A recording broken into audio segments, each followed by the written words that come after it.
Hello, welcome to the Maya Toolbelt. This is Michael.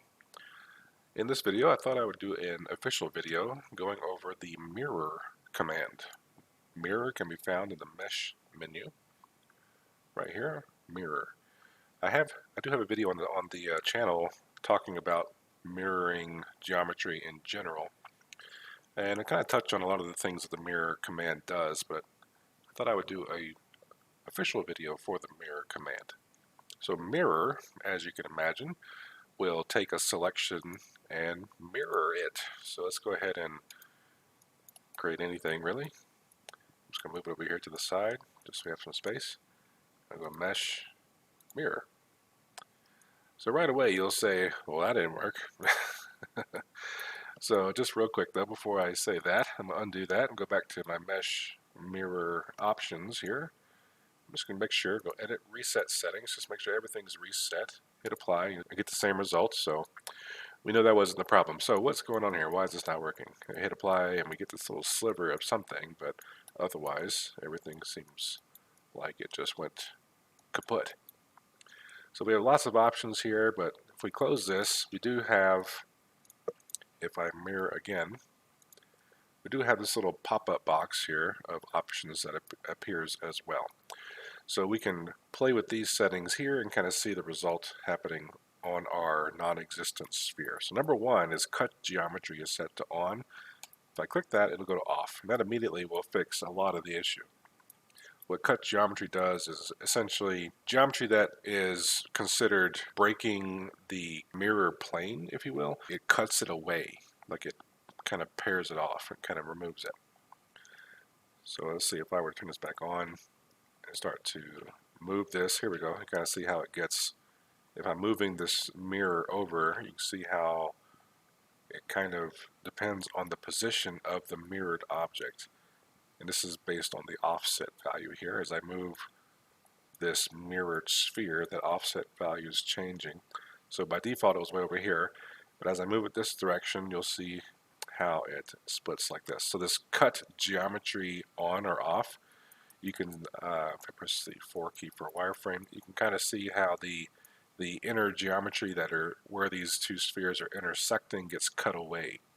And so because the default position for the mirror is over here on this side of the axis, or the origin, it was giving us this result where it looks like everything's broken. So it just simply means that if you want the cut geometry feature to work, you can see here the position that I'm moving, this handle here is the center point between the mirror and the original. And so you'd want to have it on the positive side of the mirror to get the result. And most of the time, this is if you want the two mirrors to kind of intersect in such a way and not have all of the excess geometry still existing. It'll cut that excess geometry away, and so you can have them kind of merge together like this.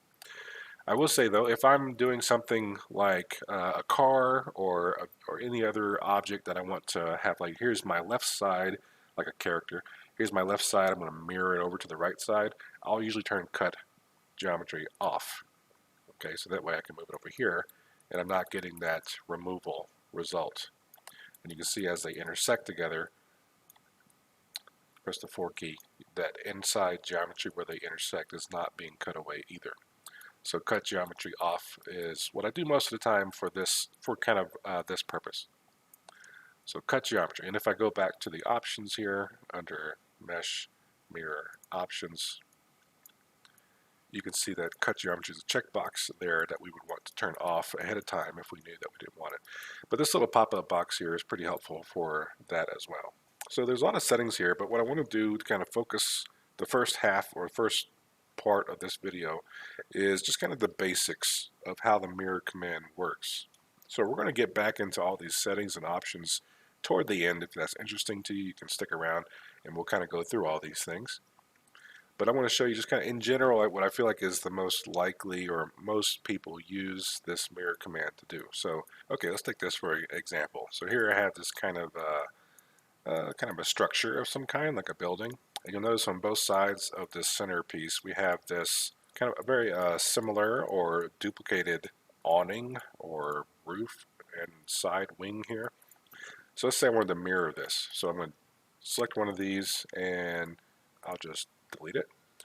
And so we're going to go through that mirroring process, just using this as a typical example. Like you have half of something or you have the side of something and you want to duplicate and mirror it to the other side. So here we'll want to make sure that our overall scene is centered on the origin, because that does kind of help that the mirror is very accurate when we first do it, but it's not impossible to not be. It just helps to have everything kind of centered here on the origin. And you'll notice that down here in the lower left corner, the direction that I'm mirroring across is in the x-axis, like going toward the other side on the x-axis. You can see that down here. If it was mirroring across this direction, you can see it there too. The blue handle is the z-axis, going left and right this way. And that does also come into play. So I'm going to go to Mesh Menu, Mirror. And at first, we get that same thing happening with the cut geometry is on. So I'm just going to click this to turn it off. Okay. Whoa, something else is weird going on. That's okay though. Axis position, that's the position of this point here, is on the world. Other options could be if you want to use the pivot or the center point of an object, you can use an object instead. I'll keep it world though. And then the axis is X, right? Or you can do Y, or you can do Z. You can kind of see what happens here, X. Now the thing that's really making this weird is this whole border merge border. So we're merging the bordered vertices on these two mirrored halves, and the merge threshold is really high. So if I take this down to like 0, for example, notice how everything kind of goes back to what you would expect it to be. So that merge threshold, if you go back to the options here, merge threshold right there is set to automatic by default. I personally don't like that. I'll get into that more detail when I go through these options later on. But that automatic merge threshold, you might see the number here is too high, especially for something like this where these two halves are not even being mirrored together where they touch in the middle. It's just like on either side of the centerpiece. So the merge threshold can be 0. The merge border options could just simply be do not merge. That also would get rid of that also as well. So the axis is X. If I go to Y, for example, you see it mirrors down that direction. If I go to Z, it's back and forth right here on top of itself, and then go back to X, and it's going across in the X axis, like I mentioned earlier. The offset is how far it's going off that center point. So if it's not quite right, you can just kind of tweak it by moving it, or you can use this offset to kind of tweak it that position as well. So this is just a really typical example of using it for like structures or something like this where they're not necessarily going to meet in the middle, they're just mirroring across something. Like if you imagine like you're building a robot and you build one of the arms of the robot, you can mirror it across the torso to the other side and have it on the other side for the other arm, that kind of thing. So that was mirroring across like this. Let me find another example that might be better for, say, if you're mirroring across like a vehicle or a character. So here we have a character model, this guy wearing like a jumpsuit. This would be an example of, say, mirroring across and having the two halves meet in the middle and merge together. So let's look at this real quick. So I've taken the liberty here of kind of hiding a lot of stuff and deleting half of this jumpsuit that the character is wearing. All right. So we're going to mirror this in such a way that the halves will meet in the middle and they'll merge together and form one single mesh. So with the mesh selected, once again, you'll notice scale-wise it's a big scale character, but we are centered here on the origin. The origin does go right up the center of the character. That does help a lot when dealing with this kind of thing. If I go to Mesh, Mirror, okay, right away it is mirroring across the right direction, but it's not quite right. You can see on here we have some issues with kind of the hole where the head's going to go collapsing and so on. So cut geometry I'll turn off, number one. So you see right there as I do that, get a little bit of a tweak there in the groin area. Cut geometry off. Axis positions the world, that's okay, at the center point of the origin. Once again, the merge border and that merge threshold is a really crazy high number because it's set to automatic by default. I usually make this merge threshold, and I do want them to actually merge together, like in this case. I'll make that merge threshold actually quite low, like 0.001. You can see as I do that, we're getting a bit like this. So we are getting some overlap here. So again, I might want to tweak this merge threshold a little bit Okay, so it's moved it over with the offset value over, like negative 2.6 or whatever. And now I can increase my merge threshold. You can see as I increase it up, it goes up to 1 and stops. But you remember when it was set to automatic, it was set at a really crazy high number. So I can say maybe a merge threshold of 3. There we go. Kind of merges through the middle there. Kind of look around and see if I missed a spot anywhere. It looks like I'm okay. This top part is okay. It's kind of like where the collar comes together, so that's okay. Don't need that to merge. So increasing that merge threshold just enough so that the vertices down the center do merge together. Again, you can tweak this value, say 2. Let's do a value of 2. It doesn't quite get all of them. Let's say 2.5 or something. Okay, that works pretty well. So don't have to necessarily go all the way up to 3. Oh, we got a little bit of a gap where the sun don't shine. That's funny. 2.6. Okay, 2.6 is the magic number, it looks like. Okay. And then when it comes to the smoothing angle, if I change this value, let's say, to make it 0, it might be a little hard to see, but you can kind of see an edge there where the smoothing angle is. And if I increase this up and click off of it, you don't see that line nearly as much. So we get a smoother surface, or a smoother looking surface through where the merge happens with a smoothing angle set higher versus a 0 or a low smoothing angle. We get a bit of a harder line through here where the two surfaces meet. That's the smoothing angle. All right, so this is just an example of mirroring something and wanting both halves to kind of connect together in the middle. And again, in general, the axis is the direction you're mirroring in. If we go to Y, for example, we can see we have kind of a mirror down here. If we go to Z, it's mirroring, on top of each other, going the wrong direction this way. So X is the direction that we're going in this particular case. Okay, so in general, though, that's essentially how the merge works. And we're going to go into it now in more detail. If you feel like you got your fill of how the mirror command functions in both cases, such as the building earlier and now this kind of character situation, feel free to click away. Don't blame me. But we are going to go into it in more detail. If we go to Mesh, Mirror Options, we do have a lot of settings here that we can play with and see what all they do. So if that interests you, please feel free to stick around.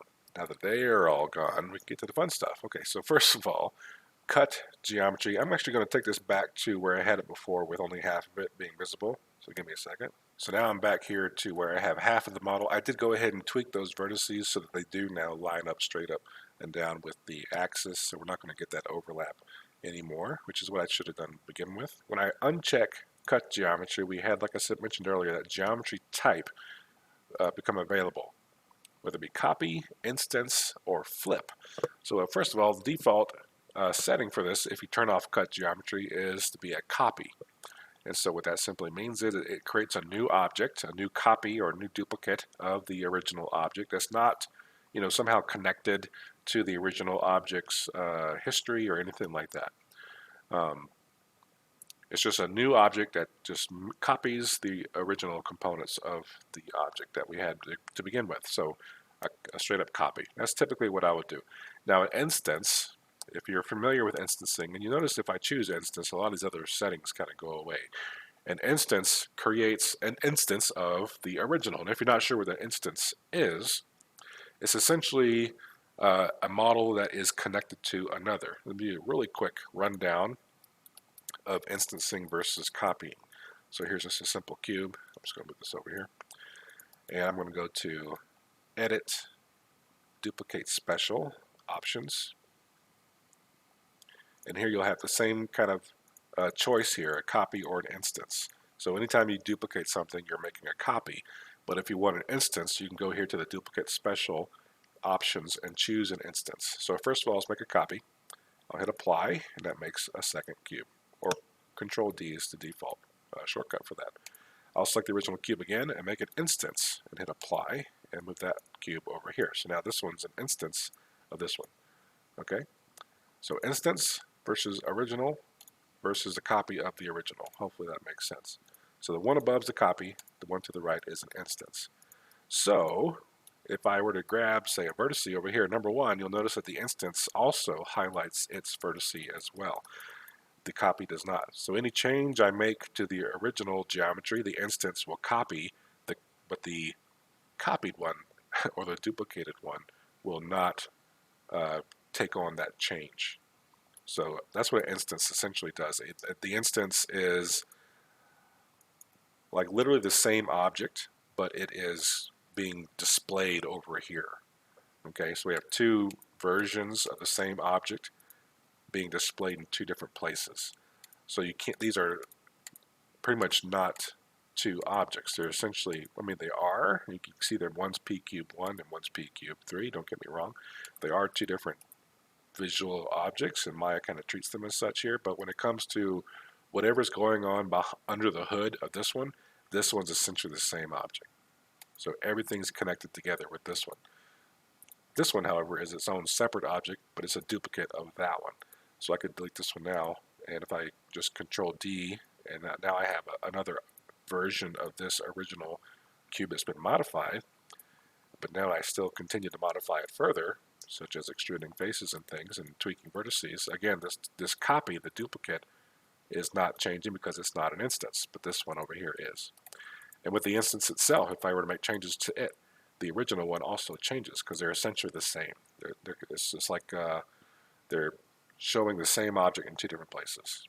So that's essentially what an instance is. So if you can imagine then with this mirror command, if we have the option of creating this mirrored piece of geometry, wrong menu, mesh, mirror, options, here we are, and uncheck cut, and here we have under geometry type, we can choose an instance, okay?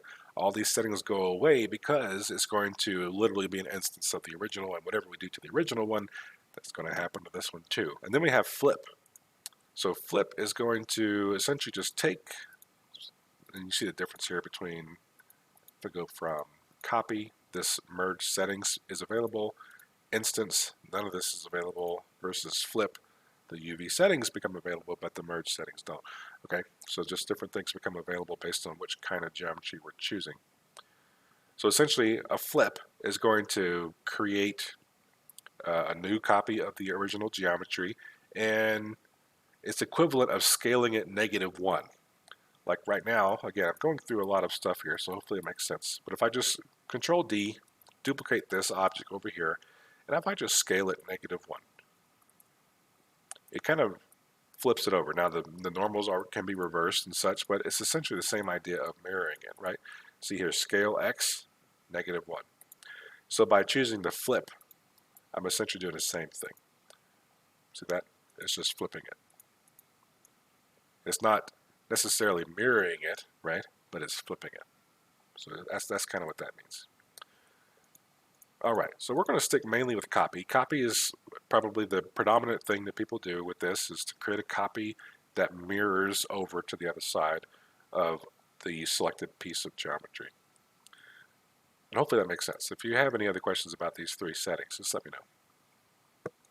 Okay, next we have mirror axis position. And we have three different settings here. World, which is the default, object, and bounding box. I will say that in my experience, most of the time, I'm using either world or object. I don't think I've ever used bounding box before, but it's definitely an option and we're going to go through it. So first of all, world. So the world is going to use the world, the scene, this XYZ axis down here in the lower left corner, the origin of the scene. That's all going to be taken into consideration when using the mirror axis position being the world. So at being the world, that means the pivot point of the object doesn't matter. Like if I were to press D and move the pivot point of this object over here, so now it's over here, that's where the pivot of this object is. But if I'm choosing world as the mirror axis position, it's going to ignore that and just look at the world, the origin of the scene. So let's just choose this for a second, for world mirroring on the X, and hit apply. Okay, I'll get all these other issues we saw earlier, but still it's going across this line right here. It's not worrying about the position of the object's pivot point over here. It's ignoring that completely. Now if I choose object, Okay, now it's going to look at the object's pivot point. So this point that it's going to mirror across is now this point. If I hit apply now, see that it goes all the way over here because it's taking that point there and go whoop, all the way over there on that side, using that point as the point of mirror. So you're choosing, as a layman's terms, you're choosing either the axis of the world or the pivot of the object to mirror across whenever you're choosing one of those two settings. Now the third object option is bounding box. If you can imagine your object having an invisible cube, we can probably actually display the bounding box. If I go to display, object display, bounding box, there we go. So now that object is simply being represented by a box that encompasses its bounds. So everywhere that object is eating up space, it creates a box around that. And so the mirror axis position is now using the bounding box. Hit apply, and you'll see now the box gets like double size, right? If I go back to display, object display, no bounding box, okay, it's kind of the same idea. It's using the edge of that bounding box to flip around. If I choose, instead of X, if I choose Z, or if I choose Y, okay, you kind of get some funky results. I don't really use this one very often, I'll say. Let me take my merge threshold to 0. There we go. This one I don't really use that much. I usually will stick with either world or object. I don't usually use bounding box that much at all, because I feel like world and object, based on either the origin of the scene or the pivot point of the object, those are very identifiable positions and points in space, while the bounding box can be kind of like iffy, depending on the shape of your object. It can be kind of strange. So that's why I choose, I don't choose bounding box that at all, really. But that is an option, though. You can choose bounding box if you'd like to. Offset, we've kind of talked about before. So if I mirror this again and take this merge threshold to 0, there we go. And the offset is, offsetting the mirrored object from that point. So we chose, in this case, it's at world. That means I'm choosing the origin of the scene as my position, that my point to mirror across. But now I'm offsetting it from that point a certain value in the direction we're choosing. So the offset is kind of offsetting it from that point of mirroring across. Mirror axis, we talked about that already, X, Y, and Z. We also have mirror direction, so you can choose a negative or a positive X, Y, and Z. You'll notice that right now this flight suit or this jump suit is on, if you look at this axis down here, I'm on the right side, which would be the direction the red X handle is pointing in, which makes it the positive X direction, and so I'm mirroring across by default to the negative direction. The negative X direction will be on this side. If I had modeled this flight suit, this jumpsuit, to be the other way, the right-handed versus its left-hand side, then I might want to change this to mirror across to the positive X axis instead. So that's essentially the mirror settings in a nutshell up here in this top section. It's mostly like, are you making a copy? Are you making an instance? Are you going to use this cut geometry feature or not? And which direction are we going in? And how far of an offset do we have? That kind of stuff. It's kind of very much positional. So now we have merge settings. So first of all, there's a checkbox here under merge settings to combine with the original mesh. If you want to duplicate and mirror from the original and then combine them back together into a combined object, a single object, as opposed to the original and a separate mirror, then you would have this checked. If you want two separated objects, you can uncheck this, and all of these merge settings, because we're not merging anymore, will be grayed out. So you're just going to combine with the original or not. And if you are going to combine with the original, which is the default setting, now we have some settings here for how these two objects will be bound together. So probably the most obvious one, merge border vertices. So the border vertices are where the vertices of the two mirrors kind of touch, right? And this is where this section down here in this little box shows up. So merge border vertices. You can also say bridge border vertices. Let me increase my offset a bit so you can kind of see the difference here. So first of all, merge border vertices versus bridge border vertices. Okay. versus do not merge. So if you choose, of course, do not merge borders, it'll still combine the two halves together, but it just won't merge them together based on the vertices. Usually I will, for a character like this, I do want it to be merged together. I do want it to be one flowing piece of geometry. So typically I'll choose merge border vertices. If I turn this to do not merge, so here we have this edge loop right here that I'm running my mouse up and down along here, this border edge loop versus this one. Now the space between, if I choose merge border vertices, it will see how that line went away and stretched across and merged in the middle. Now instead, if I choose, go back to do not merge, so here's the original again, and now I choose bridge, that original line stays there, and it actually extrudes out new faces to bridge between the two surfaces. So these faces here in the center were not there before. They've essentially extruded out new faces to go this direction. That's bridging, using essentially the bridge command, which is found under edit mesh bridge right there. So it's bridging the border edges versus merging the border vertices. So merging border vertices is essentially the same thing as going over here, edit mesh merge. Okay, so we have a couple different commands kind of all wrapped up into one here. So most of the time, like I said, I will merge border vertices, and I'll change my merge threshold. Instead of being automatic, because whenever I do automatic, it always seems to be a strange number. Let me undo this a bit. All right, here we are back to the original. So again, merge border vertices is turned on, combining with the original, yes. Automatic, okay, apply. So automatic, we see here our merge threshold is like 1,942. It's a really large number. So let me undo that. And now instead, let me choose a custom value. And I can put in my own value, which is what I would normally do anyway. I'd go in there and type in, like I said before, 0.001 or 0.01, depending on what it is. We'll say 0.001, for example. And now when I hit apply, it's using that number that I specified. Okay. So it's using a small number so that only the vertices that are very, very close together will merge together and not stretching across in a strange way like it was before. Then the smoothing angle, similar like we said before, that hard edge down the center or a smooth edge down the center, depending on how much of an angle. A lower angle is more of a harder edge. A higher angle gives you more of a smoother edge. So now the UV settings. Okay, UVs. So again, like I always tend to say, if I'm not focusing on UVs in a video, UVs are a big topic, and I do plan to make more videos about UVs in the future. But essentially, let me undo this. Okay, back to here again. Let me bring up the UVs real quick. I'll go to Panels, Saved Layouts, Perspective/UV Editor. This is going to give me a side-by-side of the original perspective view and my UV editor over here.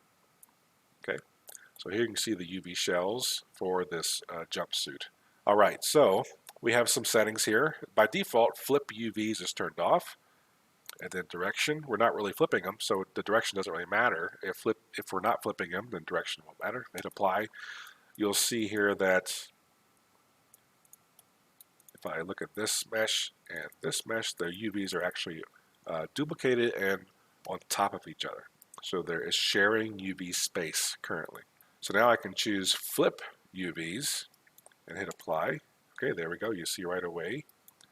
Let me increase the offset a bit. There we go.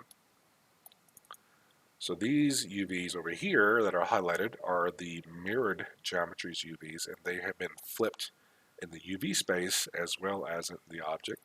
Well, these are the original. Okay, so now we can get into the direction, like, okay, what local U, local V, world U, world V means. So this was based on local U, okay? And if you're not sure what U and V stand for, they don't really stand for anything. They're not like, ultimate or verily or anything like that. U and V are directions. If you look here in the UV editor, not to go too deep into this, but we have this red line down here and a green line right here. So red is X, the X direction, X axis, like you see over here. Green is usually the Y axis or up axis, as you see over here. So we already have X, Y, Z in 3D space, and so the powers that be decided that when it comes to texture space, instead of indicating X and Y, they decided to go back 3 letters in the alphabet to UVW. So XYZ for 3D space and UVW for texture space. Now textures are 99.9% of the time not 3D textures, they're 2D textures. So you'll leave off the Z axis, okay, or in this case the W, and you just end up with UV, or you could say XY, okay. So red X, green Y. Well, this is in texture space, this is going to be red U and green V. So U direction is left and right, V direction is up and down. That's essentially what that means. So local U is the default direction for flipping the UVs. So they flip them over left and right this direction, like so. If I choose instead local V, hit apply, you'll notice that they are offset. Just with it, and there we go.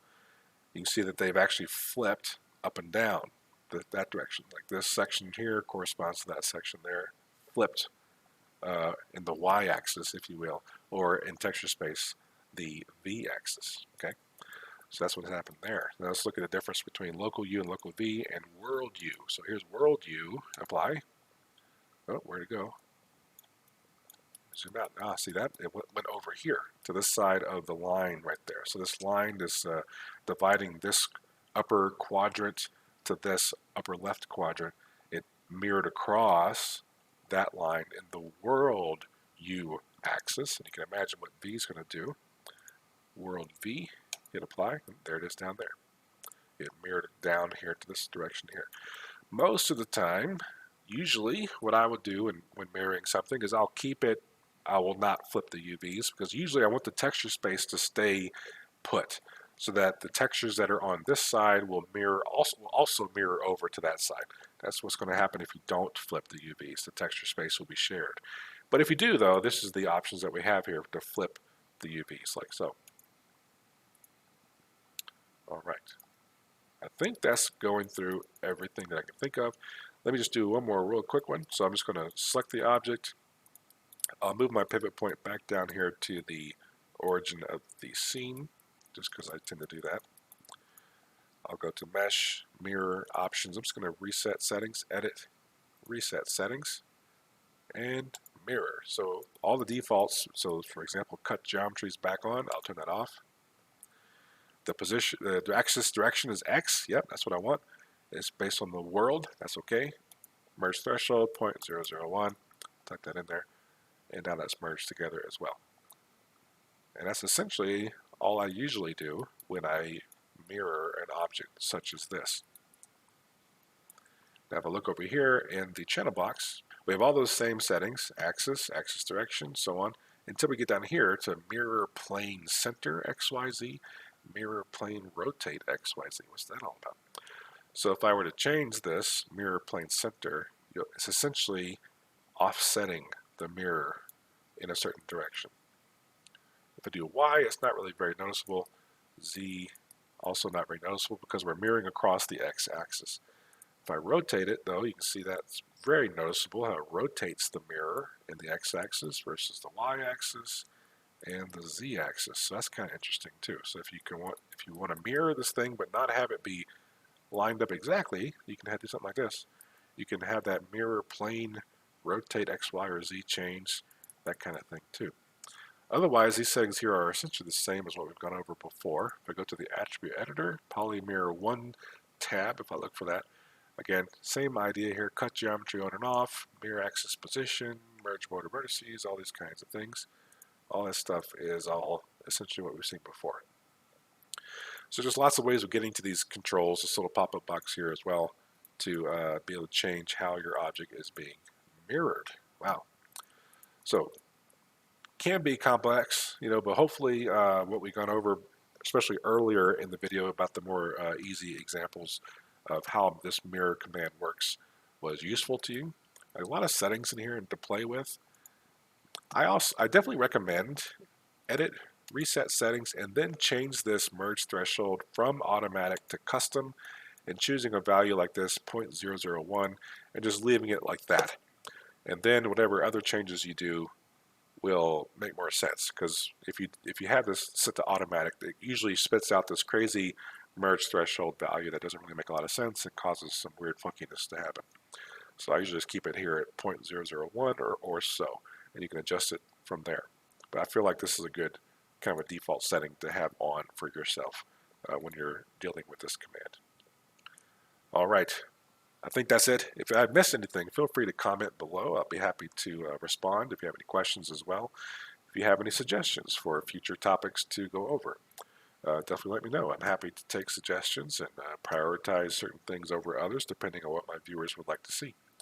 Thanks again for watching, and I'll talk to you later.